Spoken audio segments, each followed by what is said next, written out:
Zambia, connecting you to the newsmakers and events that make news in the global village.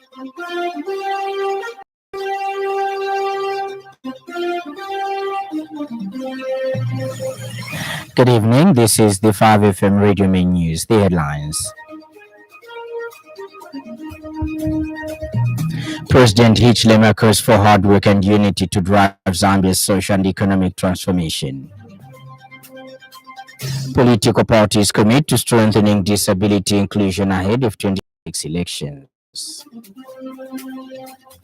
U.S. offered Ukraine 15-year security guarantee, Zelensky says.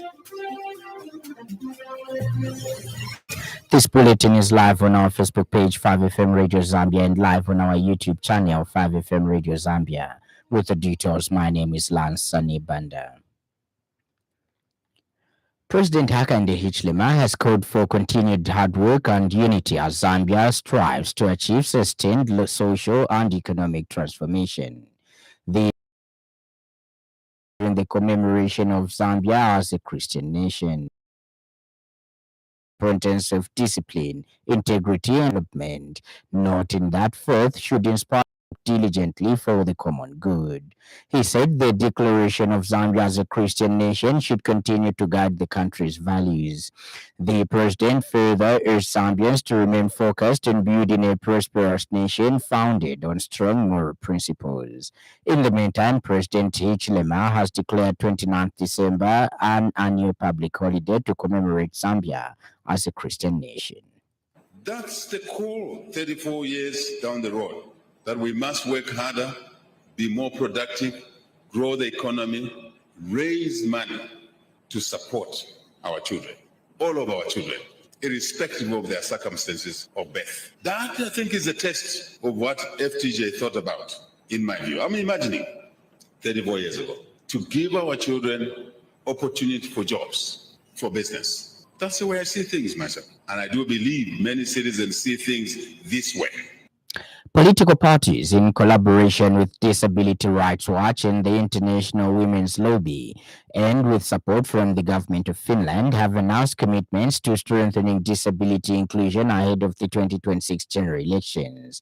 The political parties involved are the United Party for National Development, UPND, the People's National Unity Party, PNUP, the Forum for Democracy and Development, FDD, the National Heritage Party, NHP, and the Socialist Party, SP. The initiative aims to move beyond policy premises by implementing practical reforms that will ensure persons with disabilities are meaningfully included in political leadership and decision-making processes. The partners say inclusive participation is key to building a truly representative democracy. Speaking on behalf of the participating political parties, Kauta Mwale said the parties are undertaking nationwide capacity building programs to sensitize both leadership and grassroots members on disability rights. Mr. Mwale explained that the trainings are focused on the United Nations Convention on the Rights of Persons with Disabilities, as well as the Zambian Persons with Disabilities Act, to promote awareness, compliance, and inclusive political practices. The initiative is expected to enhance equal participation of persons with disabilities in the country's democratic processes ahead of the 2026 polls. We announced a landmark commitment to institutionalizing disability inclusion ahead of the 2026 general election, recognizing that democracy is only truly representative when all citizens participate. We are moving beyond rhetoric to implement concrete structural reforms that ensure persons with disabilities move from the peripheral to the center of political decision-making, stakeholder engagement, and rights education. We reaffirm our commitment to ongoing advocacy and education. In collaboration with Disability Rights Watch, the Zambia National Women's Lobby, political parties are conducting nationwide capacity building workshops. These sessions aim to sensitize party leadership and grassroots members on the UN Convention on Rights of Persons with Disabilities. And Felix Mwale, a representative of persons with disabilities, added that to address physical barriers, political parties are auditing their offices and campaign venues to ensure accessibility for persons with disabilities, including candidates who use wheelchairs. Can only hear about a person with responsibility in the media when he has done something wrong, either defilement or stolen a chicken. But there is nothing good that you have reported about persons' abilities of their achievement. So we are saying let them report good achievements done by persons' abilities to show society that we are human beings and we are able to do good things for the nation. Media houses must have open door policy so that they can give preference when we arrive there instead of going through all the protocols. We are saying since we are going to develop a media relationship, channel communication, immediately when we arrive at a media house, radio station, TV station, we need it to be taken very fast. Government's commitment to delivering quality health care to every part of the country has taken another step forward with the commissioning of a new aircraft for the Zambia Flying Doctor Service. Minister of Health Elijah Mchima today officially commissioned a King Air Beechcraft B200 at the Zambia Flying Doctors Service headquarters in Dola. Dr. Mchima said the commissioning of the aircraft is a clear demonstration of a promise fulfilled, adding that the revitalization of ZFTs reflects government's deliberate efforts to strengthen emergency and outreach medical services, especially for hard-to-reach communities. He noted that for nearly 60 years, the Zambia Flying Doctor Service has remained a critical medical lifeline, delivering cost-effective and quality aerial medical services to remote parts of the country. The commissioning ceremony attracted senior government officials, civic leaders, traditional authorities, and stakeholders, among them Copperbelt Deputy Provincial Permanent Secretary Daniel Kamenga, Ministry of Health Permanent Secretary for Technical Services Dr. Kennedy Lishimpi, Ndola Mayor Jones Kaliati, Bwana Mkubwa Member of Parliament Warren Mwambazi, and Zambia Civil Aviation Authority Director General Captain Derek Luembe. Dr. Mchima contrasted the current progress with the situation inherited by the New Dawn administration, when only one aircraft was operational at ZFTs. He said government has since invested 167 million kwacha to recapitalize the service, expand the fleet, and upgrade key infrastructure under the leadership of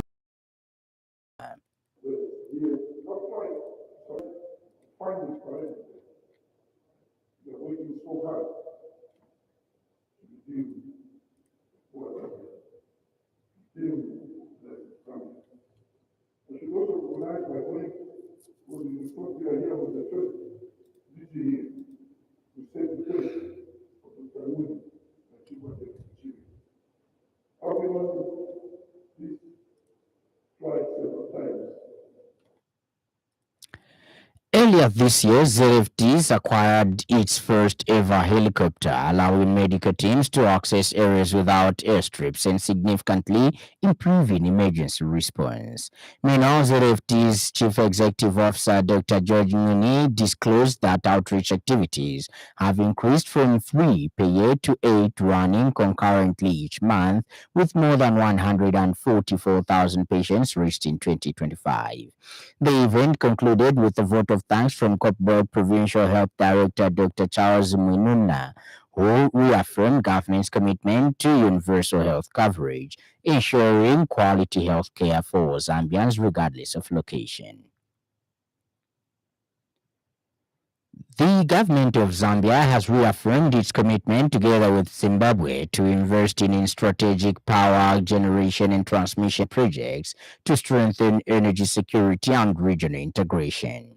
Minister of Energy and Chairperson of the Zambezi River Authority Council of Ministers, Mr. Makozo Chikote, says the two countries are intensifying cooperation following climate-related challenges that have affected hydropower generation at the Kariba complex. Speaking during the 43rd Ordinary Meeting of the ZRA Council of Ministers in Victoria Falls, Mr. Chikote described the Batoka Gorge hydroelectric scheme, with a capacity of 2,400 megawatts, as a priority project expected to drive industrialization, job creation, and economic growth. He also highlighted the importance of the Zizabona Phase 1 transmission project, which will ease power transmission constraints and improve electricity trading in the region. Mr. Chikote further reported progress on the Kariba Dam rehabilitation project and welcomed African Development Bank support for feasibility studies on a floating solar power plant on Lake Kariba. Meanwhile, Zimbabwe's Energy Minister, Mr. July Moyo, praised the strong partnership between the two countries. Zambia has now handed over the chairpersonship of the ZDR Council of Ministers to Zimbabwe. And in other news trending this evening,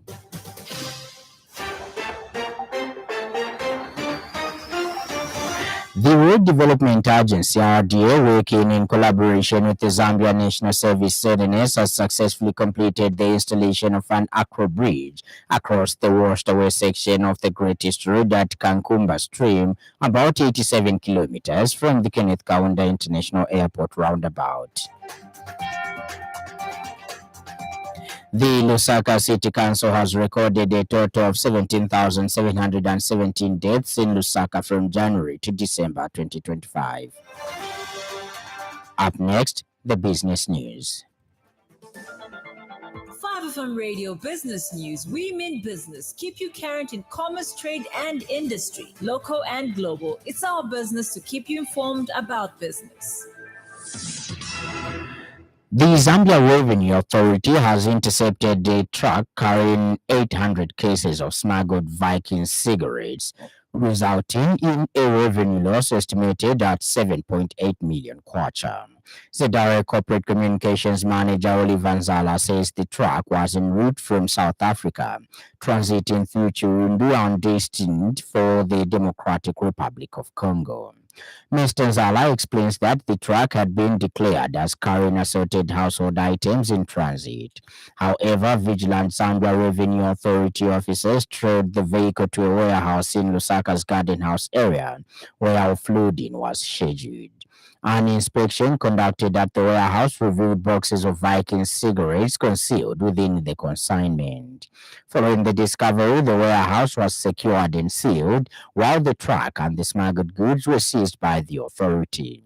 Mr. Nzala has warned importers and transporters involved in smuggling schemes that they risk having their goods and trucks seized and forfeited to the state, in addition to facing prosecution in the courts of law.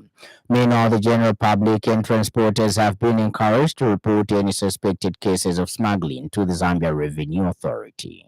And we call upon everyone that is involved in the trading business to ensure that they make correct declarations. We know that the smugglers or the importers, everyone that is involved in smuggling, we know the mechanisms that they are trying to use, such as misclassification and evaluation, outright smuggling where there is no declaration at all. All these schemes we know. Ends the business news, and in foreign news, the U.S. has offered Ukraine security guarantees for 15 years, Volodymyr Zelensky has said during talks on a revised peace plan with Donald Trump in Florida on Sunday. The U.S. president said an agreement on this point was close to 95% done, but Ukraine's leader has since said he would like guarantees for up to 50 years. President Zelensky outlined territorial issues and the Russian-occupied Zaporizhzhia nuclear plant as the last unresolved matter, with little said on the future of Ukraine's contested Donbas region. Russia has previously rejected key parts of the plan, but a Kremlin spokesperson agreed on Monday with Trump's assessment that peace is closer. Russian-owned news agency TASS reported. And in sports news, Polo Boys captain Fashion Sakala was rushed to a hospital in Rabat this afternoon after falling ill. Team Dr. Wesley Ngonga confirmed that Sakala was taken to the medical facility at around 12:30 hours local time after he complained of abdominal discomfort, dizziness, and general weaknesses during a routine medical checkup. Dr. Ngongo said Sakala was taken to Hospital Universitario International Mohammed VI in the Moroccan capital. Following the incident, Sakala has been officially ruled out of this evening's decisive AFCON 2025 Group A fixture against host Morocco, a setback for the Copper Bullets. As head coach Moses Sichone finalizes his starting 11 on substitutes, the Saudi Arabia-based striker will not be available for selection. Meanwhile, Zambia's national football team faces a must-win situation against host Morocco tonight to keep their Africa Cup of Nations AFCON. Speaking in an interview with 5FM, football analyst Yotam Mwanza said that Morocco has 4 points and strong home support, holding the advantage, making a Zambia win crucial for progression.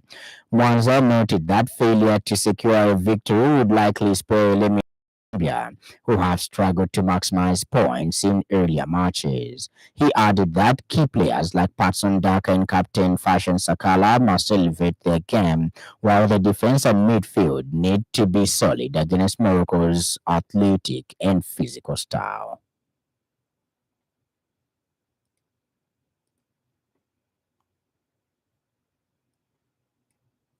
Puts the team into a tight corner. So meaning and implying that tonight's game is a winnable game. Nothing short of a win is what the Zambia national team is requiring in the game that will be played. So that's it. I think we need our players to step up, to put into another gear, another level. You need the Patson Daka to up his game. You need Fashion Sakala to come good as captain of the side. The defense must be alert for the duration of the 90 minutes plus. The midfield, we need a stronger midfield that will be able to stop them.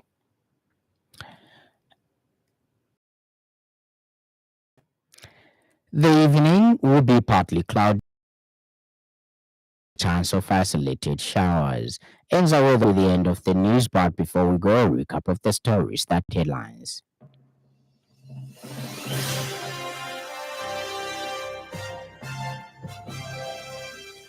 President Hakainde Hichilema asked for continued hard work and unity as Zambia strives to achieve sustained social and economic transformation.